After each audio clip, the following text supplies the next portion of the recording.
Welcome into the Bobby Carpenter Show on this big Friday. It is a football Friday, and it is the ultimate football Friday as it is before the Ohio State and Michigan game. They call it just the game, folks, on the it's not on the Banks of the Olentangy this week. It's an odd year, which means it'll be played up in Ann Arbor.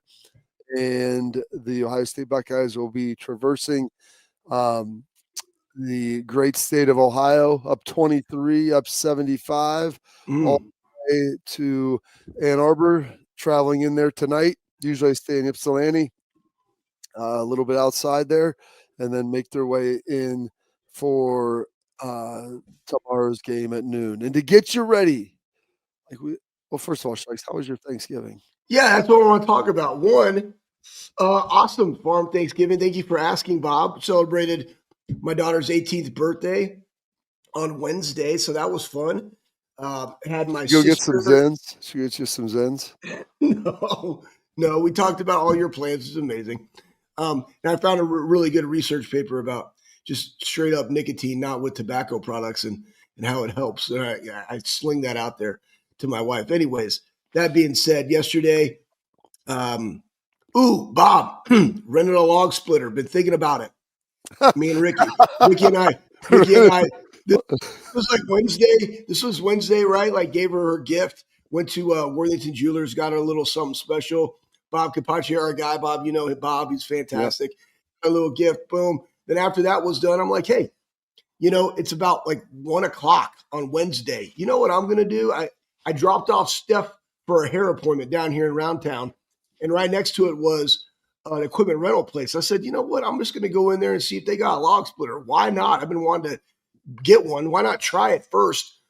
And went in there to Donahue's, and guess what? They had one. So I hooked it up to the truck, and Ricky and I just split wood until it got dark. And it was amazing because we have like a wood burning stove in the house to make it cozy that we finally got fixed after like 5 years. And got wood for outside, got wood for the bonfire. I'm like, this is fantastic. I'm definitely going to have to get one. He's like, well, why don't you just keep renting them? Because they're pretty inexpensive. I'm like, that's a pretty good idea. Anyways, that was great. But just had family over, and absolutely, we talked about this too. I'm a mashed potato guy. I love mashed potatoes, right? And now people hate on turkey. I'll eat turkey. I eat ham. I'm a carnivore. I like all meats. But I'll tell you something, man. Sweet potato casserole with the marshmallows and whatever cinnamon brown sugar or whatever they put on top of that deal, and green bean casserole, stuffing, rolls, delightful. I know gravy, and I like the gravy on the mashed potatoes, but man, there's just something about that. It's like having dessert while I'm eating my main course, and I really dig it. I really dig it because my sister always makes my mom RIP recipe of pumpkin bars. By the way, Faith told me you already had two like trays of pumpkin bars heading into Thanksgiving. Oh yeah, 100%. Those were brought over. I don't know what the special occasion was, but my sister made them and she gave them to me, and I ate the whole thing pretty much, just working on that pre-diabetic, trying to get over that hump to just full-fledged. But she brought those, and I straight up, I ate at least 3 rows of that tray. And this tray is big. It's a big tray. I ate 3 rows of those hearty cuts before we even started Thanksgiving. And it was great. Uncle Coach Mike had the deep fryer going. We had a fire going. My nephew brought a friend of his that's from Australia down. They play soccer together in college. His name was Toby. And I just said, oh, Toby McGuire. Got it. That's my guy. And, then we took him out. And he's from Australia. And we had one of Hunter's friends who plays baseball up here from Florida. So I went on Amazon, the Amazon machine, and I ordered great white inflatable sharks because he's from Australia. And I ordered a gator because he likes the gator and from Florida. And then we went on like a little scavenger hunt in different locations, and they had to shoot the gator and the shark with a 22. Now, I wanted to get them out in the boat, but the battery wasn't working for some reason in the pond. And so I just had to adjust with poise on the fly, and that's what we ended up coming up with. But again, at the end of the day, very, very memorable Thanksgiving. How about you, Bob? What'd you guys do? Wait, so you did end up doing the scavenger hunt. Faith said she didn't think you would be able to pull it off. I pulled it off, bro. I mean, like I can always pull that out.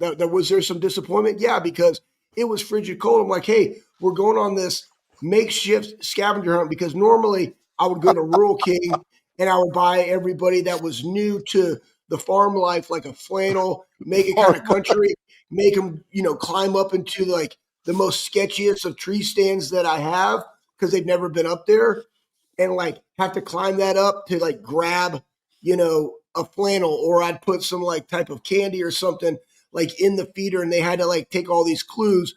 We really didn't have that because it was kind of cold and very, very windy. So I was like, okay, we're just going to adjust with poise and we're just going to shoot these inflatable things.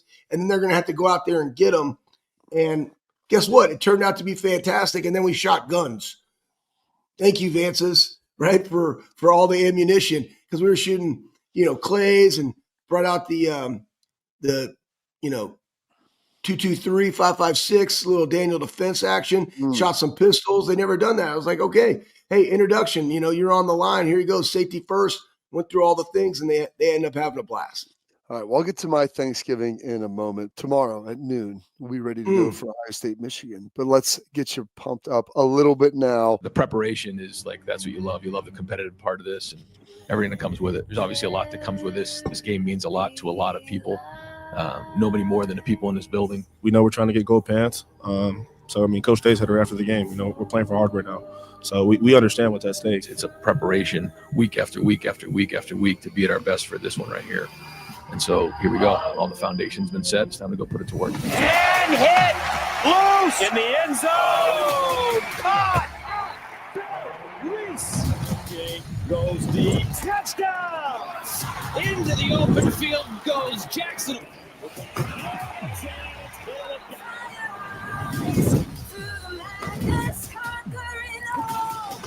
How's it feel? The whole idea of this program is to pour on the field for your brother. That's it. For the guy standing next to you. That's it. For 60 minutes, as hard as we can go.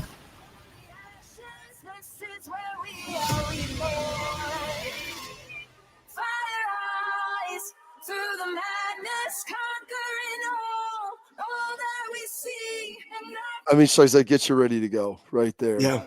And the fun is in the preparation. The fun is in the excitement. The fun is in leading up all week, getting ready to go for this game. And that's one thing, man, that I am incredibly fired up for today. And coming off of a Thanksgiving that was a lot of fun. Went down to Portsmouth Schleg's past Farm Thanksgiving in Circleville as we were driving down here. Came down Tuesday night, been down here now for a couple of days and going to be heading back up to Lancaster to see my brother, my brothers at my parents. And that's probably more I think about it, more I might be watching the game there with them. We'll kind of see awesome. we'll see how that all goes and all shakes out with everything. But should be. Go ahead. Did I not see Caleb getting into like a polar plunge Ohio River style? Oh yeah, you're complaining about being cold and the folks being outside. You should have said, "Hey, poof, David Copperfield, polar plunge in the pond. Like, let's go." Yeah, all my boys did that yesterday. I just got Caleb. He did it a second time because he's ridiculous. Half the battle of the coldness is walking down to the pond after getting out, or the river after getting out of the hot tub, and going down there and just the wind cutting your freezing. Doing a little contrast, doing some contrast therapy. Start hot. You got to play. You got to play the next day, right? So you start hot, you end hot, you sprinkle some cold in there. You're already teaching him how to recover, Bob. I love it. Yeah, he was a little wild man doing that, and he's like, "Dad, will you film it?" I'm like, "Yeah, I'll do it for you." But I'm cold here in my shoes and coat and everything else. You've got wet swim trunks on. You're walking through the wind. It was tough little dude, but we had a lot of fun. My wife's family was all in from Dallas and having some fun there, watching some of the great games yesterday, eating a lot of turkey, pumpkin pie cheesecake, the pumpkin pie, the pecan pie, all the different desserts, key lime pie, everything that they had there. I love key lime pie. Oh yeah. And I'm with you. The sweet potato casserole. We don't put marshmallows on ours. We put pecans and brown sugar. And it's like eating dessert. That's what my daughter said. That's her favorite. I'm like, because it's more like a sweet potato pie. Like, we'll just call it what it is. You can call it a casserole just because it doesn't have a breaded crust or anything on it, but it's basically pie filling that you're eating with your entree, which is awesome. And so had plenty of food yesterday. Hell, I'm probably like 250 now again, ready to rock. But Yeah, I that's got up good. That's what. yesterday. Well, Schlegel, I got up yesterday. I got a workout. I went and ran like about a mile and a half, and then did some. All I've got down here, I ordered a Rogue squat rack, so I'll have that. We've got like a little squat machine, and then I've got a double cable stack, and I brought down my dumbbells. And so it's like, listen, we're gonna do some clean combos. We're gonna lift it up over my head and then do some step back lunges, like with just 135 pounds. That's all I had was 245s down here. And we're just going to get after that and do a little back work, do some pull-ups. And so did all of that yesterday, getting juiced up with everything before dinner. And then I didn't even get a chance. I haven't gotten a hot tub. I may have to get in before we leave because I'm so cold right now. But super juiced for the game. And I'm really excited to go to my parents. And I was thinking I might go back in the morning beforehand, but I love watching football games with my dad and brothers, just having their experience and listening to my dad's comments on, what he thinks they should do, what the run game looks like. And then my other two brothers that'll be there playing at Ohio University and Marshall. And so they've got their own unique opinions. And I enjoy watching the game with football people. I will say this is we talk about everybody's viewing experience of how they like to do it. It's a game that obviously is very serious. Like there's a lot of emotion that goes into it. And so I don't necessarily like watching it with, I would say like non-footballish people because their emotions drive their comments during the game. And I can't really be around that. I don't enjoy it. I don't want to snap at them because they're friends of mine or their family or people that I like. But like my dad, my brothers, first of all, they have thick skin and they're not sensitive, so they can handle it if I snap back at them. But they also will be making like intelligent comments, things that are adding to the dialogue of the game, not we suck at running the ball. Why it's a terrible play call. Just like, I don't want general observations. I tell my mom this. She's like, I'm allowed to make comments. I know, no, you're not. No one's paying you to make those comments. Like you make comments. I go, this is what I get paid to do, like to commentate on football. I might not be commentating on this game live right now, like for pay. I can't handle just the random emotional statements that are made. Like if you're going to make something of substance, don't just make a Captain Obvious statement like, why are they running inside? We can't run inside. We suck at running the ball. Then we're going to get beat. No, it's the first quarter. Okay. We had one punt. It's not the end of the world, but you treating it like the end of the world makes me want to end your world. Okay. So please just sit there, be quiet, and watch the game. And if you have a question, feel free to ask, but make sure it's a good question and not something that's idiotic.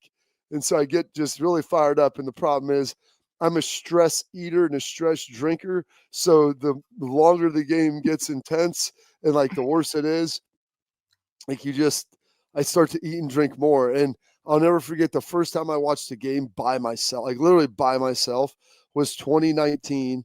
I was up at ESPN working, it's after Thanksgiving. I'd been up there. I think I did radio or something that morning. I don't know. Maybe I just woke up and watched it. I was in a hotel room by myself, and I had a bottle of Jack and some ginger ale Schlegs, and I'm just stressed to the max.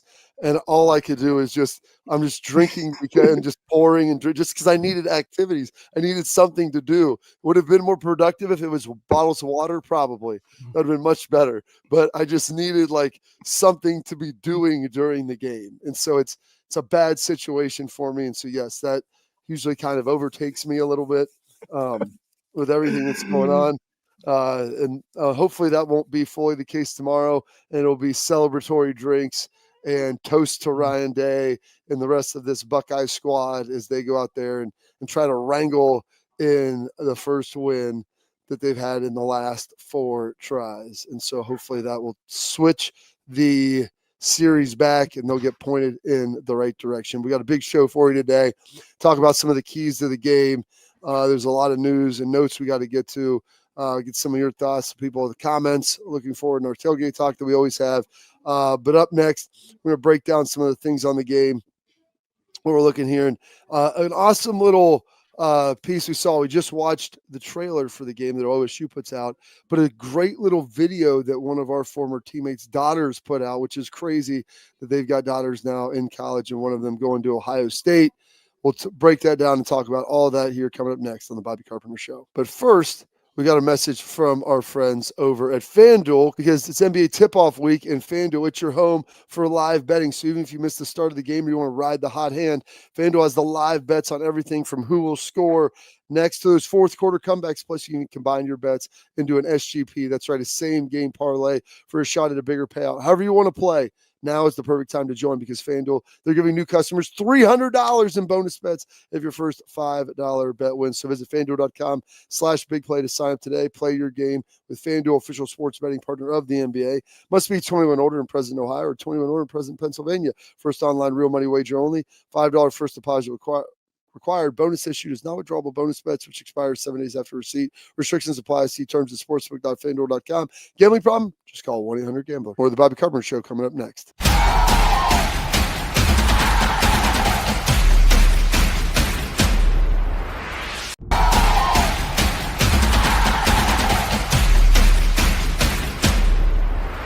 Our former teammate, never former, always a teammate, Maurice Claret, his daughter is in film school. She is going to Ohio State, and the little video that she put together on all this, which was absolutely awesome to see. Maurice was able to go out there and post it for us. Been around the team a ton, been a huge influence on those guys in Ryan Day, and it's great to see this.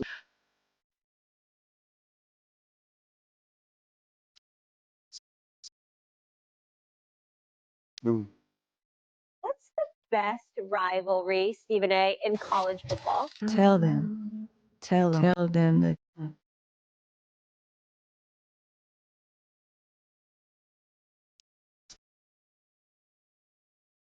It's Michigan Ohio State. It's not close. Yeah. They call it the game.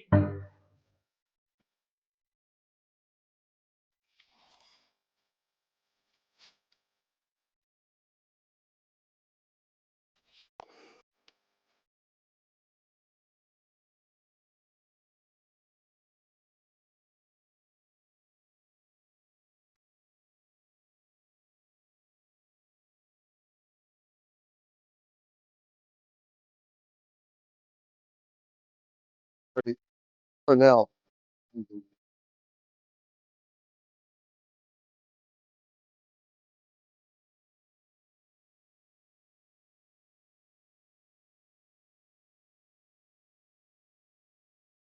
Happy Hate Week. Great job by Jaden, daughter of Maurice Claret, doing a fantastic job there. And it's crazy. She likes to think, you got a son in college, and Maurice got a daughter in college, and everybody is getting older. No, that was beautiful. That was beautiful, man. And I go back to the first one when Ryan was talking, and earlier in the week he made a great comment like fun is kicking ass, and in that thing, it's when I got it was what I think they've done a really nice job is love the mundane, right? It goes back to that book, Chop Wood, Carry Water. It's about the preparation. Like that's what you enjoy. The thought that goes into it, the foundation has been set. They're playing for hardware. Also, side note, like they're flying to Michigan. Normally, really, they fly up there now. They're flying this year. They're flying up there because they want to keep the routine. They don't want to change it up specifically just for this game. It's everything that they've done. Hey, we get on a plane, we fly up there, we get off the plane, we go do this. Like it's just keeping everything the same, and then their ability to work the game. He's been very, very intentional this year with everything that goes in, not just to this, but how they've done it the entire season. And good on him. Why have to continue to do the things that you've always done when you know that this team, and it's resonated with them to keep the preparation and the process at the forefront of everything that you do. And it is the game, but why are we going to change it up specifically because it is the game? Keep the main thing. The preparation and routine is the same. And let's go in there and do what we do and execute at a high level. And that really is the key. It's a big piece of it. So like you said, the mundane, the consistency, like that's what wins in this. And start with Ohio State's defense. Taking a look at this Michigan offense. Obviously, Bryce Underwood, he is the centerpiece of this offense, the true freshman, dual threat guy. He's been good, okay, throwing the football this year. He's had some of his ups, he's had some of his downs. He's been very good with his legs when he chooses to run. Doesn't run a whole bunch. Had 8 runs against Maryland the week before, but not somebody that goes out there and runs a ton. But they do get some of that zone read, the RPO stuff that's going, and so that's going to be big for Ohio State Schlegel. Is how do you slow that down? How do you stop this running quarterback? And that's why we were hoping that they get a chance to see Nico Yamaliava against UCLA, because it would have given them a little bit of a feel of what this is going to look like, of a large physical athlete, a guy that can gobble up ground with strides and is someone that can break through some tackles. They didn't get a chance to see that, unfortunately, but they're working to prepare to be able to play this. I think this might be a game, Schlegs, that might be more of a 3 linebacker game, depending on what Michigan does personnel-wise, but they'll do what they've kind of done here the last 5 or 6 years. I foresee them getting into some big personnel, trying to pound the football a little bit and trying to change the line of scrimmage. Maybe they'll probably take some play action shots. They'll try to get their quarterback Bryce Underwood out there in space at times, but this is a team that I think is going to want to try to line up and run the football in traditional ways. Yeah, I would say, Bob, as well, if you look at Michigan's season, right, you lose on the road at Oklahoma, you lose at USC. They pretty much have been able to handle their business when at home, right? This last Maryland game was probably their most complete game of the entire season. That was also coming off of where you went and played Purdue at home, and it was 21-16. You had 2 turnovers in that game. You play Northwestern on the road. I believe they had 5 turnovers in that game, and they're coming off probably their most complete game on the road at Maryland. And to your point about where they are and what they want to do offensively, they want to run the football. And it's not because of the toughness aspect or the team that rushes the football the most wins this game. That's what they do best. Like in rushing, they rush for 220-something yards a game, 10th in the country. Passing, they're 100th in the country at just under 200 yards a game. So what is it that they like to do? They like to run the football. That's what they hang their hat on. So they're going to try to establish that. Why? They want to take time off the clock. They want to at least keep it as close as you can with the time of possession. That's where they can make some of that hay and understand to play field position and time of possession, because in this game, the hitting yardage, everything that goes into that is amplified. Where they punt the ball, they down it on the 5 versus a touchback. Like that's 15 yards. You and I talked about it last year, Bob, in this. This is fundamentally what Michigan wants to do to try to steal possessions away from a high-potent Ohio State offense that has talent across the board. And we heard earlier in this week, it's still day-to-day. We're figuring it out. Like we're waiting on Jeremiah Carnell Tate. That's going to be a medical decision. But they also said, hey, I think it was Wednesday, everybody was out there. So it was like there is some juice. And JJ went on the Down to Down podcast like, oh, I'm playing, right? So where they're going to be, you don't know. But knowing what Michigan wants to do, this is very much Tressel-esque, old school Big Ten football is what they want to do to be able to have a chance. The thing for them offensively, and this is for Michigan, they can't turn the ball over like they have in the past versus this Ohio State team, because that's how they will hurt you. And it's good for the defense because they are opportunistic. They do smother people. Their perimeters, they've done a phenomenal job this year, Bob, of being able to set the edge, whether it's KJ or Caden Curry coming off of a huge game on his senior day. And then you throw in Arvell Reese, Sonny Styles, and then Peyton Pearson. Yes, Bob, I 100% agree with you. It is going to be a 3 linebacker game. It could be a 2 linebacker game just in how they want to utilize Caleb Downs in that run fit. But knowing their personnel at Michigan and what they want to do, the thought would be, yeah, this is going to be a 3 linebacker game because of how Michigan wants to attack you to own the football, and that will be a personnel situation. But Ohio State feels very comfortable in what they're going to do. And I've heard all the things all week. Last people in the building talking to Matt Patricia about what's going on. I think that in this game, you're going to see a lot of kind of new things. They won't be new things, but they might be disguised as new things with the same thing, Bob. Especially when this game is cool. It's unique. You got 2 guys starting in the game for the first time on both sides at the same time. So somebody's going to get their first start, first win versus the opponent in this game.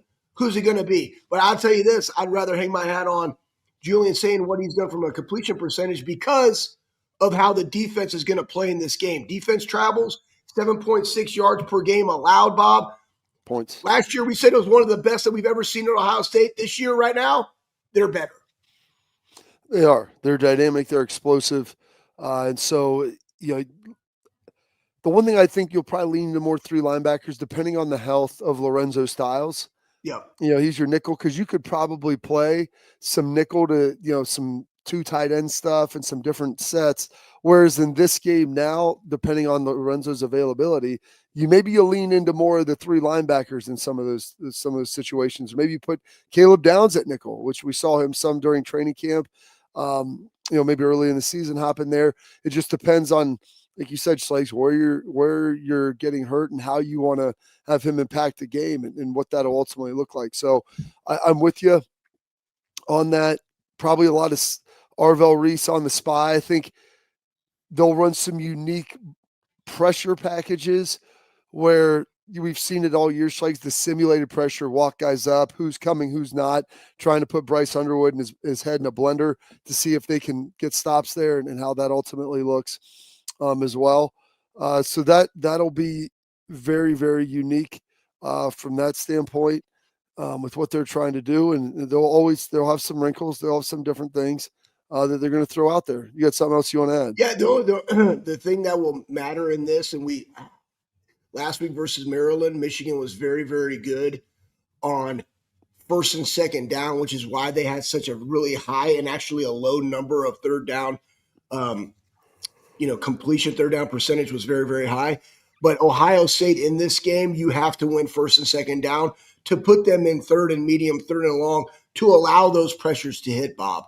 And that's when you're watching the game, folks, watch how the defense plays on first and second down, because that really sets up what transpires on third down to get off the field. Because when we've seen teams that have been able to move the ball or score, they made a couple of those third down conversions, whether it's third and medium or third and long. That's what a defense has to do. You have to be able to get off the field, but it first starts with winning first and second. Absolutely. I got one other thing, because you mentioned something in there, Schlegs, about the hidden yardage and some things with defense. And one of the things that I'll talk about, there was kind of a theme in last year's game that you need to get ultimately corrected as well. But first, I'm going to tell you about our friends over at Export, Schlegs. Parents and athletes, protect what matters most with Export mouth guards. Trusted by professional athletes, designed by NHL team dentists. Export mouth guards are scientifically tested to absorb those high-impact hits, protecting both your teeth and your brain. Export mouth guards feature 3 layers of advanced protection, including a patented use of carbon fiber. They custom fit that bad boy right to your smile for more protection, better performance, max comfort, and clear communication, so you can focus on your game, not on your gear. Do not take chances with your safety. Visit exportguards.com/Bobby today to save 15% on your Export order. Export, protect what matters most. One of the other hidden keys to the game coming up next.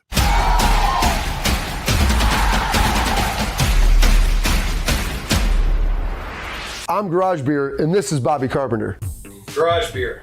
Beer flavored beer. Beef with an F? Okay, my bad. It's crisp and cool, and it doesn't taste like I'm Bobby Carpenter. I drink in garages because my wife says I don't belong inside. If you like a cold breeze on your bag, drink Garage Beer. It's American, and so can you. Garage Beer. Beer flavored beer.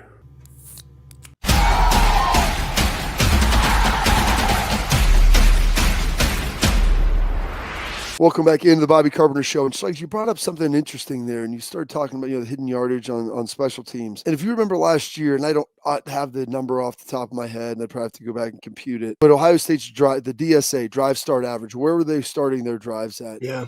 And Michigan was always able to get a couple first downs. And one of the things Bill Belichick would always talk about, like offensively, your goal is to score, number one. But he goes, we always need to get 2 first downs. Because then you're getting 20 some odd yards, 30 yards. You think 10 yards, you're on your third first down. Maybe you get 5, so like 25, 27 yards.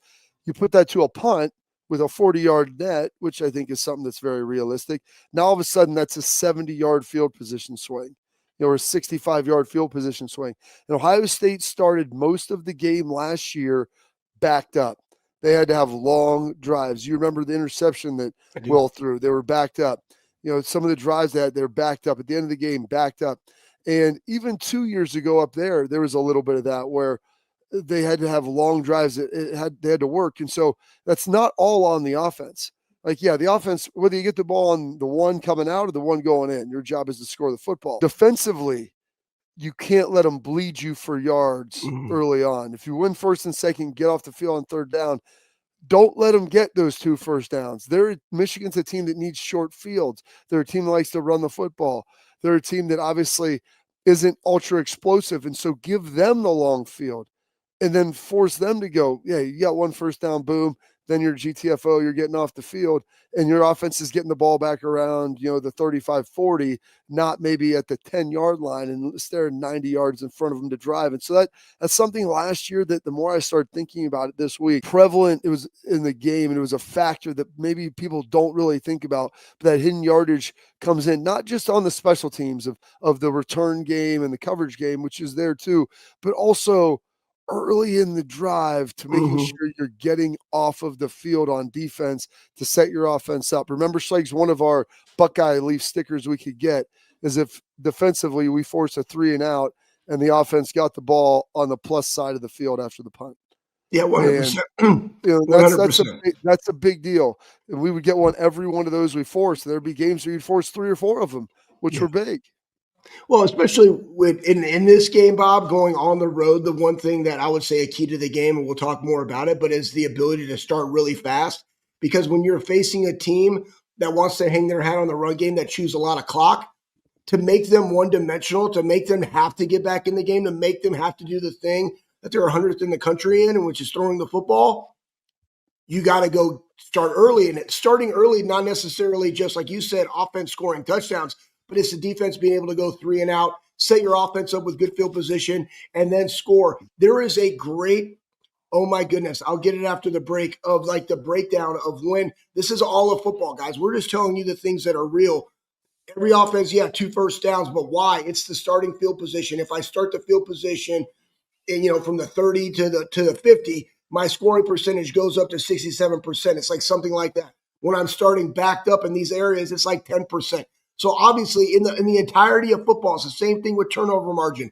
When you're +1 in turnover margin in any game, you have a 67% chance of winning. If you go to +2 in the turnover margin, you're at 89%, something like that. That all that matters when you're looking at this. And in order for Ohio State to start really fast in this game, the defense has to step up and go 3 and out quite a bit to give the field position like you discussed, Bob.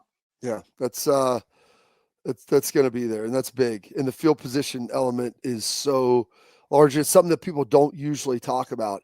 But when you're always starting backed up, man, it is so tough to get that momentum to be able to swing some things over. And so let's take a look, Schlegs, at the offensive side. Do it. Like, what is this offense for the Buckeyes? What do you need it to look like? How do you envision this thing looking out there for things to go well? We always talk about running the ball, winning the rushing battle, but that can manifest itself in different ways with how the game flow goes. But kind of how do you see this thing breaking out with what you saw from Ohio State this year and what you know about this Michigan team? Man, I tell you what, Michigan defensively, they're good against, stopping the run. I think they're in the top 15 in the country, like 90-something yards a game that they're allowing. Ohio State's at 80, right? So they're good at stopping the run. Passing-wise, they're kind of middle of the road. They've given up 17.9 points. Taking all that into consideration, looking at the last 3 games of Ohio State, you haven't seen an emergence of Max Clear, but you have, and it's simply because Carnell Tate has been out, and then Jeremiah was out, and they want to get him into the mix, and he is a All-American caliber tight end. That is a big piece. It also goes with their ability to run the football and be able to have play-action pass, not just, hey, we got to go run the football because of toughness and all that, but no, we run the football because it sets up other things. And I think as the running game has been getting better over the course of the last 3 weeks, they've been trying to work that because, again, you have 2 freshman running backs, right? You have a sophomore in James People. You have a completely new offensive line. There's gelling there. You got a completely new offensive line coach. All that's been manifesting to have their best game in this, not necessarily to win the battle, but to allow it to set up for the other things and the bigger shots and the ability, because Michigan is going to blitz them. Like they know in order for them to have a chance, they're going to have to put their guys on some islands maybe bracket Jeremiah. That's going to free up Carnell or Max. And you're going to have great pass pro, and you're going to have to be able to get the ball out. And you trust Julian saying to be able to do that. But it's the complementary football and balance that they have to have in this game that goes back to what Ryan Day said week one, and is just win. And that's why I think the mentality of this game is going to be different than years past for Ohio State offensively, is they're going to do what they got to do personnel-wise to set them up to win the game. That's the most important thing, Bob. Absolutely it is. All right, we're going to take a quick break. Coming back, there's some news we'll get into with our headlines, some dude flipping, game day news, exciting stuff. We'll get our Thoughtful Thursday when we get to Tailgate Talk coming up after that, where we answer some of your questions. But first, our friends at Backer. It's getting cold out. It's time to get the gear, the apparel you need to support your squad. Head to bckr.com. Listen, they make great Christmas presents as well.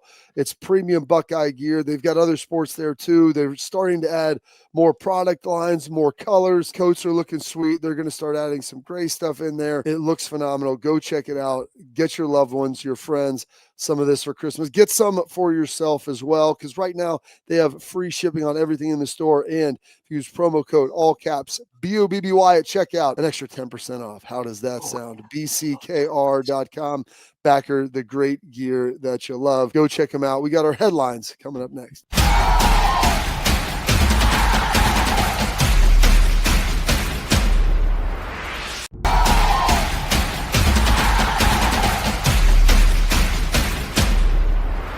College game day. It's a staple at Ohio State. They're going to be up in Ann Arbor. They've been at this game more than anyone else. They've got a video for you. We love getting you hyped. There ain't no easy way out of this kind of a rivalry. That's what makes college football so good. There's no bigger one than the one that will play out in the big house. I've been waiting 5-6 weeks for this moment, damn it. College game. And we're this thing just got wild. Let's go! Oh, yeah, Schlegs, get you going. What a rush. Oh, Get yeah. you fired up. You're feeling good about that. Julian saying, and being on team Jeremiah Smith. And this is what you love. It. Jeremiah Smith, Schlegs, I think that he's going to play. If you had to put everything on it for me, I would say that I think that he's going to play. Carnell Tate, I'm not sure, but those guys are going to be instrumental. You mentioned starting fast, taking some shots. The weather is going to be, it's November, late November in the Midwest. High 20s for the game. Not a ton of wind, maybe some snow towards the end of the game. Going to be looking good. And so this guy right here, Julian saying, he's a California guy. JJ, he's a Florida guy. Now we watched JJ, out there against Tennessee going sleeveless, rocking the guns last year. So he's going to be fine. But Julian, they've been working on throwing in the cold. They've had him out there. Ryan's been making sure that he's been outside. But he's supporting his teammate. And he's got one of the best teammates, if not the best, in all of college football. If I had a Heisman vote, I would vote for Julian Sayer. Saying, keep saying, throws, touchdown, Jeremiah Smith. He's just a special player, and he makes everyone else around him better. Nobody's doing the things that he's doing this season, and it's showing week in and week out that he's the best. So that's who get my vote, Julian Sayer. My Heisman Trophy pick would be Jeremiah Smith. The Sayer to Smith connection is alive and well in Columbus. I love it, dude. Guys supporting each other, dudes supporting dudes, Schlegs. We got that. And then here, let's take a look at all of our dudes that are out there that are up for all of these different awards and finalists. We could break down the individual stuff, but this was amazing of how they were able to put it all together. 9 finalists: Caleb Downs, finalist; Bednarik, Bronco Nagurski Award, Lot Impact Trophy, Thorpe Award; Jeremiah Smith, the Bolitnikoff, Julian Sayin, the Davey O'Brien, and the Maxwell; Arvell Reese, the Buckus, Caden McDonald, the Outland. I mean, those are some pretty sweet stuff. And the last Lombardi Award that was won, boom, by my guy right over there, Mr. Aaron James Hawk. We got the Nagurski right here by Chase Young, the Lot Impact over the top of my head right here, Schlegs, with our guy James Laurinaitis. And so awesome to see all of that with those guys. They're going to bring them some hardware, and that doesn't even take into account the Heisman Trophy, which I think Julian's going to be a finalist for that for sure. Will JJ be? I'm not sure. I don't know about that. but I do know a lot of people are on Julian. And listen, you want to win awards like those. Big players play big in big games, man. And that game tomorrow at noon is going to be seen by millions and millions of people. And it is a rivalry game. There will be opportunities for big plays. As Urban always say, heroes are made, legends are born in that game. And that's what it's all about. 100%, Bob. Tell you what, I will say this. All those things and all the accomplishments and all the finalists that we have, it doesn't matter to them right now. They're focused. They're focused. And that's what I love about this team. A younger team. Ryan has done a great job along with Mick and the coaching staff, but they are all about the preparation, and those things all happen. But they happen by playing great in this game. Absolutely. All right, we're going to take a quick break. We got Thoughtful Thursday coming up next. We already got Tim Walton, his final regular season Thoughtful Thursday of the year.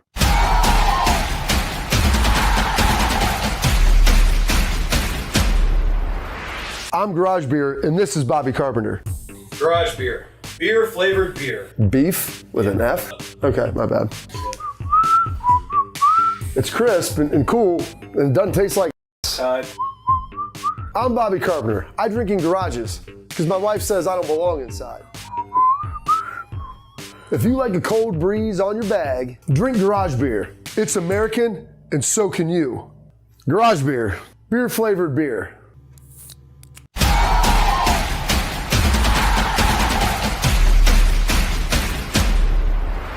Welcome back into the Bobby Carpenter Show, and let's get our guy T-Walt fired up with a little thought for Thursday.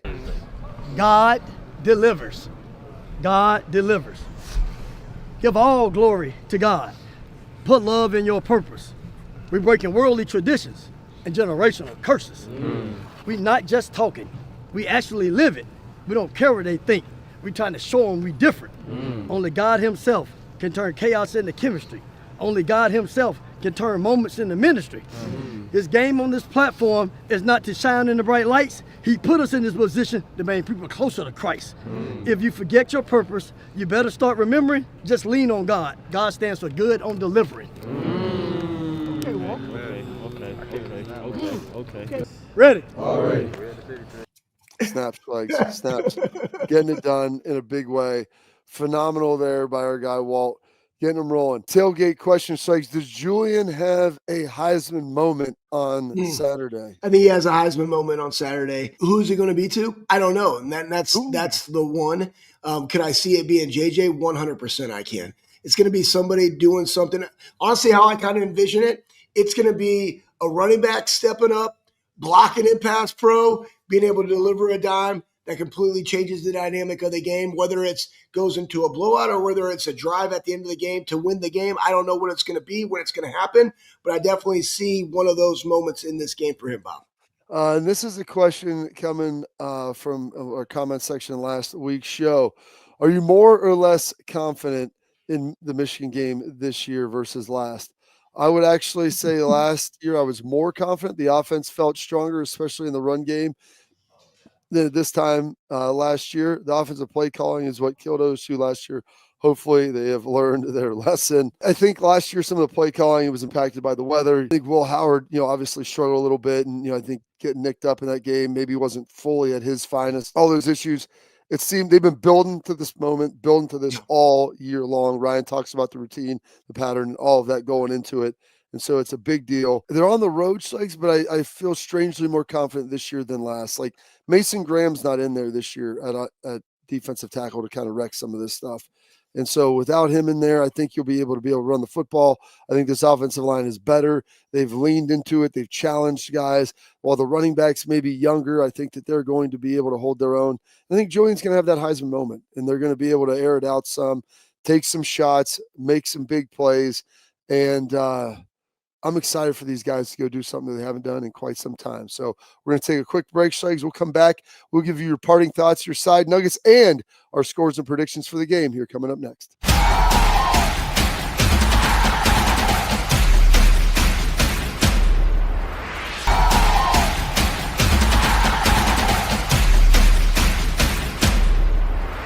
All right, Schlegel, before we get to your parting thoughts and side nuggets, the score that I'm leaning into, I'm going to say, expand upon this. Give me the keys first, Bob. I want everybody to know your keys and your score. My score is going to be 24-13. Okay. I don't even hope they get to 13. I think they maybe only get in the end zone once, maybe a couple of field goals. We'll see what happens. It's going to be to bottle up Bryce Underwood, number one. Don't let him out. Don't give him the explosives. I don't think you're going to be able to drive on this defense consistently, especially with how well K-Mac is playing in the middle, Sonny and Arvell, Caleb Downs, getting tackle, making sure that you secure the tackle. Last year, the big play that happened at the end when Mullings got out, Schlegel got all the way down there and ended up kicking the field goal, with no time left, is, you had a chance to get him down. Listen, Jack Sawyer made it the play of the year, had him wrapped up, slid off. I think Sonny kind of knocked Jack off of him. Like, guys were right there. Cody was right there. They just couldn't get him down. He leaked out and you couldn't get off the field. Making sure that you always get 2 first downs, field position will be huge. And then Schleg's turnovers. It always comes down to that. You win the turnover battle, you're going to win this football game. I had 27-13, Bob, and it goes into the biggest thing, too, in this game. Start fast, make them one-dimensional, to your point about Bryce Underwood. But the starting fast, both offensively and defensively, kind of like the avalanche that they had in last year's Rose Bowl versus Oregon, like completely took them out of the game. That's one way of being able to do that. This team has that ability. So we want to see that by starting fast, win the turnover, and then red zone offense, defense. Like, we've seen some things like this is where Ohio State, you got to score in that red zone. Defensively, they've always been very, very good. Most of the touchdowns they've had this year have all came when they've had 34 to whatever, and then maybe a touchdown, but be really good in the red zone. That's why my score, and I can see it being different. But again, the Buckeyes have covered in 10 of the 11 games. I think they're a 9.5-point favorite. I think it's over 10. And so I'm going to say 27-13, Bob. I like it, Schlegel. I like where your head's at.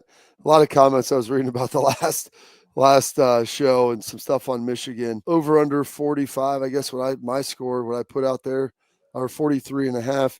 I guess, what is that, 13 to 24? Hey, you're below. I had 27-13. I was at 40, right? Yeah, and guess right what? there. Here's I the think deal. it'll both people. I can see a difference. I get it. Hey, one other thing. We got to get out of here. Schleg's got about 15 seconds left. People are talking about planting the flag. I don't want to see any of that, dude. Go win. Watch them file out of the stadium. Just sit there and wave to them. Get on the bus. Get back to Columbus. Get back to work for the Big Ten Championship. That's it. We'll talk to you on Monday for the Bobby Carpenter Show.